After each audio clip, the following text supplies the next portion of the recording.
Hey friends, welcome back to my channel Stree world. तो आज मैं आपसे 2-3 टॉपिक पर बात करूंगी। सबसे फर्स्ट टॉपिक ये है कि मैं नेक्स्ट किस एग्ज़ाम को टारगेट करने वाली हूँ, और दूसरा टॉपिक तो सबसे इम्पॉर्टेंट ये है कि कल जो मैंने मार्क्स अपने आपको बताया था उसमें बहुत सारे लोग कुछ नेगेटिव कमेंट कर रहे थे, तो इस पर भी मैं थोड़ा सा डिस्कस करूँगी। और तीसरा टॉपिक ये कि एस्टेट की प्रिपरेशन हमें कैसे करनी चाहिए। तो इन तीनों टॉपिक पर आज मैं आपसे बात करने वाली हूँ। तो चलिए वीडियो की शुरुआत करते हैं। सबसे फर्स्ट टॉपिक ये है कि मुझे नेक्स्ट एग्ज़ाम कौन सा टारगेट करना है। एक्चुअली मैंने कल का पूरा दिन यही सोचने समझने में लगा दिया कि मुझे नेक्स्ट कौन से एग्ज़ाम को टारगेट करना चाहिए। मैं सोच रही थी कि मुझे किसी ऐसे एग्ज़ाम को टारगेट करना चाहिए जिससे कि मेरा मैक्सिमम प्रिपरेशन हो जाए, मैक्सिमम सब्जेक्ट मेरा कवर हो जाए। पहले मैं ऐसा सोचती थी कि बिहार टीचिंग एग्ज़ाम देने के बाद मैं तैयारी करूँगी, बट मैं जॉब के साथ करूँगी, कहीं पर कोई प्राइवेट सेक्टर में जॉब ज्वाइन कर लूँगी और उसके साथ किसी एग्ज़ाम की तैयारी करूँगी। पर आप देख रहे हैं कि KVS PRT और बिहार टीचिंग एग्ज़ाम जो है, इन दोनों से बीएड वालों को बाहर कर दिया गया। तो 90-10 का है रेशियो चल रहा है। मे बी 90% तो चांस है कि बीएड वाले बाहर होंगे, 10% ही चांस है कि हमें इंक्लूड किया जाएगा। तो अभी जो स्थिति है वो बहुत अच्छी नहीं है, और अगर मैं फिर अभी जॉब ज्वाइन कर लेती हूँ तो वैसे में प्रिपरेशन मेरा बहुत ज़्यादा हैम्पर हो जाएगा। तो इसीलिए मैंने सोचा कि अभी कोई एक और नेक्स्ट एग्ज़ाम को टारगेट कर लेते हैं। आपको तो पता ही होगा कि मैंने सोचा था कि मैं शादी के बाद केवल 3 एग्ज़ाम दूंगी, जिसमें से 2 एग्ज़ाम मैं दे चुकी हूँ। तो और इन दोनों एग्ज़ाम से ना मुझे कुछ भी रिजल्ट नहीं मिलने वाला है, मुझे पक्का पता है। पर हाँ, जो नेक्स्ट 3rd एग्ज़ाम होगा वो मैं ऐसे एग्ज़ाम को टारगेट करूँगी जिससे कि मेरा मैक्सिमम सब्जेक्ट कवर हो जाए, 1-2 एग्ज़ाम जिससे कि मेरा टारगेट हो सके। तो क्योंकि मैं टीचिंग फील्ड से हूँ, तो सबसे पहले मेरे दिमाग में यही आता है कि DSSB TGT की तैयारी की जाए, क्योंकि ये ना टीचिंग फील्ड के लिए सबसे बेस्ट ऑप्शन मुझे लगता है। और रही बात सब्जेक्ट कॉम्बिनेशन की, तो TGT में मेरा सब्जेक्ट कॉम्बिनेशन बन जाता है। मैं TGT मैथ्स और TGT साइंस दोनों के लिए एलिजिबल हो जाती हूँ। तो इस तरह से ये वैकेंसी मेरे लिए बहुत अच्छी है और मैं चाहती भी हूँ उसका प्रिपरेशन करना। अगर मैं इसके पैटर्न की बात करूं तो इसमें एग्ज़ाम कुछ इस तरह से होता है कि इसमें 2 पेपर होते हैं। फर्स्ट पेपर में आपका 5 सेक्शन होता है। पेपर 1 में general awareness, maths, reasoning, English और हिंदी, ये 5 सब्जेक्ट पूछे जाते हैं, और हर सब्जेक्ट से 20-20 नंबर के क्वेश्चन पूछे जाते हैं। 20 क्वेश्चन 20 नंबर के। तो इस तरह से पेपर 1 जो है वो 100 नंबर का हो जाता है। और जो पेपर 2 है वो सब्जेक्ट स्पेसिफिक होता है, मतलब कि जो भी आपका सब्जेक्ट है, जैसे अगर आपका सब्जेक्ट मैथ्स है तो मैथ्स से 100 नंबर के क्वेश्चन पूछे जाएंगे, 100 क्वेश्चन 100 नंबर के। तो इस तरह से ये जो पूरा एग्ज़ाम है ये 200 नंबर का हो जाता है। और अगर मैं पेपर 1 की बात करूँ तो उसमें जो क्वेश्चंस का लेवल होता है वो लगभग SSC CGL प्री का होता है। जैसे मैंने DSSB TGT का जो पेपर देखा था प्रीवियस ईयर, तो उसमें जो क्वेश्चंस पूछे जाते हैं, जैसे अगर मैं मैथ्स की बात करूं तो मैथ्स में अर्थमेटिक भी पूछा जाता है, एडवांस भी पूछा जाता है। इंग्लिश की बात करूं तो उसमें आपका कॉम्प्रीहेंशन भी है, वन वर्ड सब्स्टिट्यूशन भी है, वोकैब भी है, एरर भी है। तो मीन्स कि ये ऐसा है ना कि अगर आप SSC CGL की तैयारी करते हैं तो वो एक लेवल आपका ऊपर हो जाएगा। तो अगर हम थोड़ा हाई एग्जाम की तैयारी करते हैं ना, तो ये जो TGT का एग्ज़ाम है DSSB का, वो आराम से हो जाएगा। क्योंकि देखिए, हमारा जो सब्जेक्ट है जैसे मैथ्स या साइंस, तो उस पर तो हमारी पकड़ होती ही है, क्योंकि उस सब्जेक्ट को हमने बहुत दिन तक पढ़ा है। तो उसमें हमें बहुत ज़्यादा मेहनत करने की ज़रूरत नहीं होती है। मेहनत करने की ज़रूरत होती है जनरल पेपर में, और बहुत सारे बच्चों का ना जनरल पेपर वीक होता है। तो इसीलिए मैंने सोचा है कि मैं SSC CGL को ही टारगेट करूँगी। एक्चुअली मैं बनना हमेशा से एक टीचर चाहती थी, पर आप देखिए मैंने KVS की तैयारी की, फिर इधर बिहार टीचिंग वाला भी किया, बट यहाँ से कोई रिजल्ट निकल नहीं रहा है। और साथ ही साथ अगर मैं झारखंड की बात करूँ तो वहाँ पे JTET अलाउ किया गया है। और इसके अलावा ना स्टेट एग्ज़ाम से थोड़ा सा भरोसा मेरा उठता जा रहा है, क्योंकि स्टेट एग्ज़ाम को जल्दी से क्लियर नहीं किया जाता है, बार बार कोर्ट केस हो जाता है। तो इसीलिए मैंने सोचा कि नहीं, लाइफ में ऑप्शन बी भी रखना चाहिए। और इसीलिए मैंने सोचा है कि अगर मैं इस बार कुछ भी तैयारी करूँगी तो वो सेंट्रल एग्ज़ाम की करूँगी। इस वजह से मुझे SSC CGL जो है वो बेस्ट लग रहा है, क्योंकि इसमें पोस्ट भी बहुत अच्छे होते हैं। और प्लस कि SSC CGL का जो सब्जेक्ट है जैसे मैथ्स, ये मेरा स्ट्रॉन्ग है। अगर मैं इंग्लिश की बात करूँ तो इंग्लिश भी मेरा अच्छा है। मीन्स कि इंग्लिश में ऐसा नहीं है कि कभी भी मैं 20 नंबर का क्वेश्चन बनाती हूँ तो मेरे 15 से ऊपर ही आते हैं। तो कुछ सब्जेक्ट इसमें मेरे स्ट्रॉन्ग है, कुछ सब्जेक्ट को स्ट्रॉन्ग करना है, तो बहुत ज़्यादा एफर्ट डालने की इसमें मुझे ज़रूरत नहीं है। लेकिन हाँ, अब मैं सोच रही हूँ कि मैं इसी की तैयारी करूँ। अगर इसकी करती हूँ तो बाकी सब्जेक्ट अपने आप कवर हो जाएंगे, और सब्जेक्ट कवर होंगे, आपका सब्जेक्ट कंप्लीट होगा, तो आपका एग्ज़ाम भी अच्छा जाएगा और आपके मार्क्स भी अच्छे आएंगे। तो ये है मेरा नेक्स्ट टारगेट कि मैं DSSB TGT और SSC CGL दोनों को पैरेलली लेके चलूँगी। जब भी DSSB TGT की वैकेंसी आ जाएगी उसके बाद मैं पेपर 2 पढ़ना शुरू करूँगी, तब तक केवल पेपर 1 की तैयारी करूँगी। अब मैं आपसे बात करूँगी, कल जो मैंने आपसे मार्क्स शेयर किया था, मैंने बताया था कि मेरे 82 मार्क्स आ रहे हैं। तो सच में मेरे 82 ही मार्क्स आ रहे हैं। बहुत लोगों को इस पर भरोसा नहीं हो रहा है, और जिन लोगों को भरोसा नहीं हो रहा है या फिर जो लोग नेगेटिव कमेंट कर रहे हैं, उनको मैंने चेक किया तो देखा कि उन्होंने मेरे चैनल पर पहली बार कमेंट किया है। मीन्स कि उन्होंने मेरी कभी जर्नी नहीं देखी है कि मैंने कितना एफर्ट डाला है इस एग्ज़ाम के लिए। जो मेरे सब्सक्राइबर्स हैं वो तो मुझे हमेशा मतलब कह ही रहे थे कि दी हमें पता था कि आपका स्कोर अच्छा आएगा। तो ये मुझे मतलब मेरे सब्सक्राइबर का ट्रस्ट तो मेरे ऊपर बहुत ज़्यादा है। हाँ, ये हो सकता है कि जो लोग आपके चैनल पर पहली बार विजिट करते हैं उनको थोड़ा ट्रस्ट करना मुश्किल है, लेकिन आप मेरे पिछले 1 से 1.5 साल की जर्नी देखेंगे तब आपको समझ आएगा कि मैंने कितनी ज़्यादा पढ़ाई की थी, कितना ज़्यादा इसमें फोकस किया था। तो कहीं ना कहीं उन्हीं सब का रिजल्ट है कि मेरा मार्क्स थोड़ा अच्छा बन रहा है।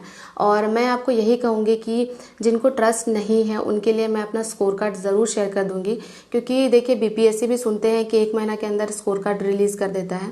तो स्कोर कार्ड जब भी रिलीज़ होगा 1-2 नंबर का देखिए आगे पीछे चलता है, क्योंकि जो भी टीचर से हमने आंसर मैच किया है ज़रूरी नहीं कि उन्होंने सारा क्वेश्चन जो है वो सही बताया हो, या फिर ये कोई ऑफिशियल आंसर की तो है नहीं। ऑफिशियल आंसर की जब आती है तो 1-2 नंबर आपके आगे पीछे हो सकते हैं। तो चलिए उतना तो मैं मार्जिन लेकर चलती हूँ, लेकिन हाँ जब भी स्कोर कार्ड आएगा मैं आपके साथ शेयर कर दूंगी।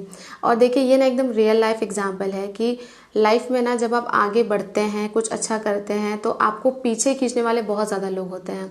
जैसे कि देखिए मैंने बहुत ज़्यादा मेहनत की, और मेहनत करने के बाद मैंने 82 मार्क्स स्कोर किया।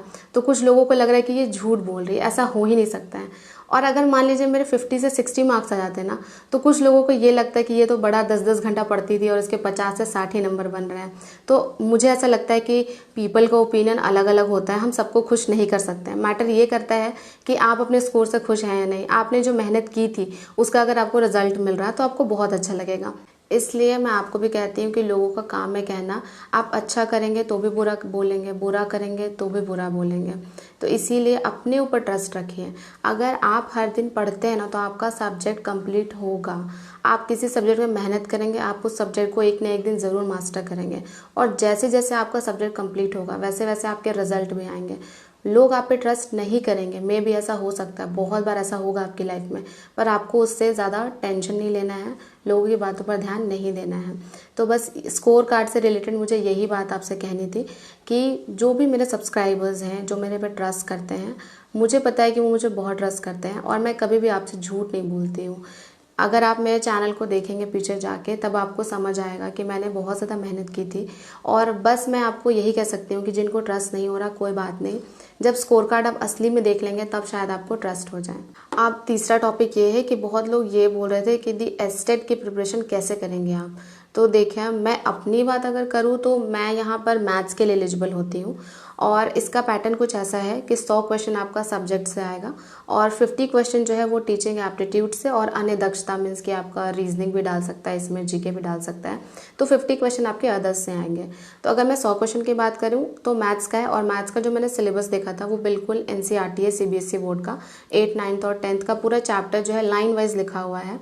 मतलब मैंने उसमें कुछ टॉपिक्स देखे, जैसे कि यूक्लिड ज्योमेट्री है तो वो क्लास 10th का टॉपिक है, और इसके अलावा सर्कल है, मेंसुरेशन है, तो ये सब मुझे लगता है क्लास 10th तक के लेवल का पूछा जाएगा, या उससे हाई भी पूछा जा सकता है।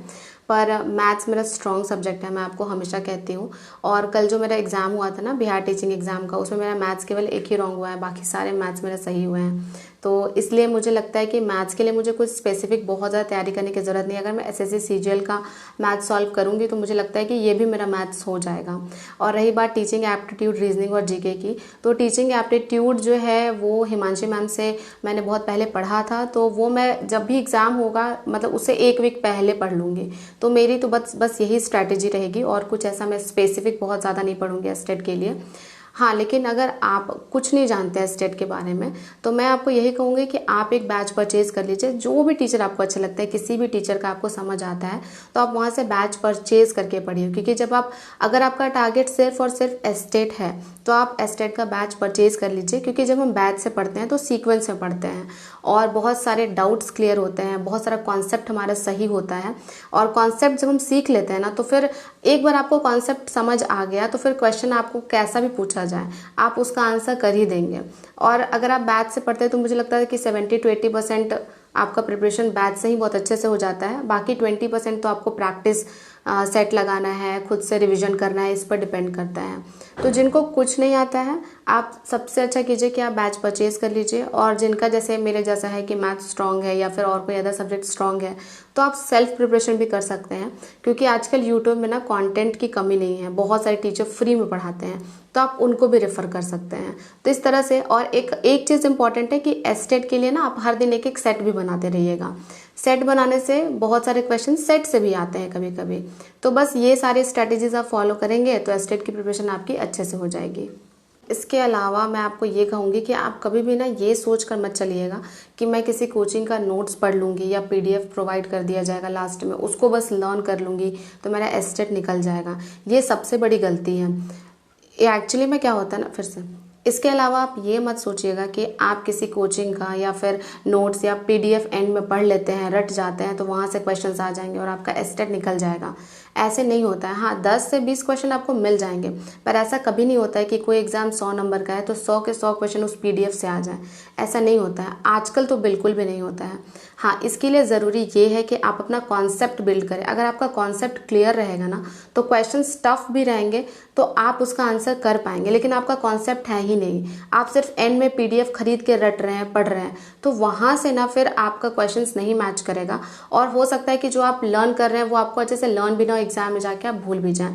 जैसे मैं आपको बता रही हूँ कि मैं लास्ट में ऑफिसर्स एकेडमी का नोट्स पढ़ती थी, जो 7000 क्वेश्चंस वाला पीडीएफ था वो मैं कब पढ़ती थी, मैंने ऑफिसर्स एकेडमी से सारे सब्जेक्ट का मतलब क्लासेस मैंने अटेंड की, फिर क्लासेस के मैंने नोट्स बनाए, फिर पहले मैंने अपना नोट्स पढ़ा 2-3 बार, अच्छे से रिवाइज किया, और एंड में मैं 7000 क्वेश्चन वाला पीडीएफ जो है वो लर्न करती थी। वो एंड में कि चलो ठीक है, अब सब कुछ कॉन्सेप्ट बिल्ड हो गया है, अब क्वेश्चंस देख लेते हैं कि अच्छा ये क्वेश्चन है, ऐसे ऐसे इनको कर लेते हैं।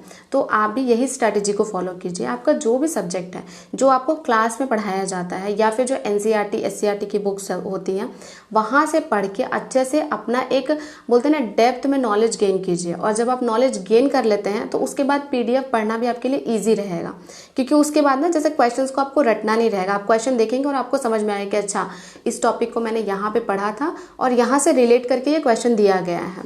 तो क्वेश्चंस एक्चुअली इसलिए होते हैं ताकि वो आपको बता सके कि इस टॉपिक से ऐसे क्वेश्चन बन सकते हैं। इसलिए नहीं होता है कि ये जो क्वेश्चंस दिए हुए हैं यहीं से एग्जाम में क्वेश्चन आएगा।